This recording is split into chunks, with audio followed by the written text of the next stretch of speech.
நான் 8வது வகுப்பு படிக்கும்போது ரொம்ப ஒரு நெருக்கமான ஒரு சூழ்நிலை. அப்படின்னா எங்கள் வீட்டில் ரொம்ப கஷ்டம், சாப்பாட்டுக்கு ரொம்ப கஷ்டம். நான் ரொம்ப அதிகமாக நல்ல சாப்பாடெல்லாம் எங்கள் வீட்டில் கிடைச்சதில்லை.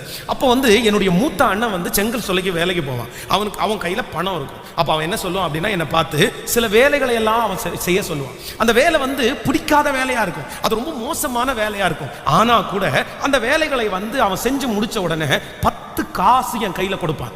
அந்த 10 காசு அன்னைக்கு ரொம்ப விலையேற பெற்றதாக இருந்துச்சு. கடையில் போய் கொடுத்தா 5 காசுக்கு பார்த்தீங்க அப்படின்னா அந்த சுத்திர மிட்டாய் கிடைக்கும்.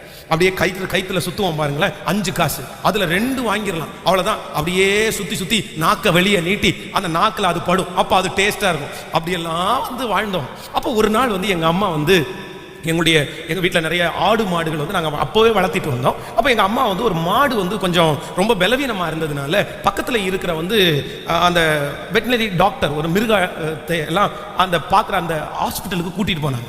அப்போ என்னையுமே கையோட கூட்டிகிட்டு போனாங்க. என்னை கூட்டிகிட்டு போகிறாங்க, அந்த மாடை அந்த இடத்துல அவங்க கட்டிட்டாங்க. அப்போ அந்த டாக்டர் ஒருத்தர் இருந்தார், என்னை உள்ளே கூப்பிட்டாரு. அப்போ நான் உள்ளுக்குள்ளே போன உடனே அவர் என்ன பண்ணிட்டார் அப்படின்னா, என்னுடைய உடம்புல பல இடங்களிலே அவர் வித்தியாசமாக தடவ ஆரம்பிச்சிட்டாரு. அப்போ எனக்கு அது 8ஆம் வகுப்பு தான். ஆனால் அவர் என் மேல கை வைக்கிறது எனக்கு பிடிக்கல.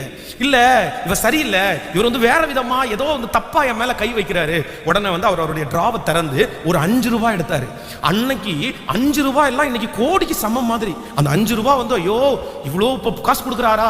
உடனே அந்த 5 ரூபாவை தூக்கி என் கையில வச்சு சொன்னாரு, இந்த பாரு, ஒவ்வொரு நாளும் ஸ்கூல் முடிச்சுட்டு என்ன பார்த்துட்டு நீ வீட்டுக்கு போ, நான் டெய்லி உனக்கு 5 ரூபாய் தருவேன் அப்படின்னு சொன்னாரு.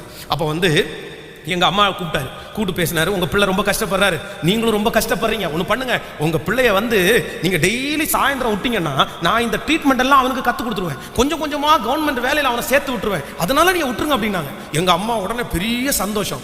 ஒவ்வொரு நாளும் காலைல எந்திரிச்ச உடனே, எப்பா நீ போய் முடிச்சுட்டு அந்த டாக்டரை பார்த்துட்டு தான் வரணும் அப்படின்னு. ஆனா நான் பார்க்க போகல.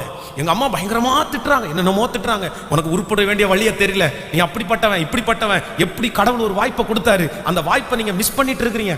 எங்க அம்மாவிட்ட நான் ஃப்ரெண்ட்லியா, எங்க அம்மா ஒருவேளை எனக்கு ஃப்ரெண்டு மாதிரி இருந்தாங்கன்னா அவங்கள்ட்ட நான் ஷேர் பண்ணியிருக்கலாம். ஆனா எங்க அம்மா அப்படி இல்லை, எனக்காக கவலைப்படுவாங்க, எனக்காக ஜெபிப்பாங்க.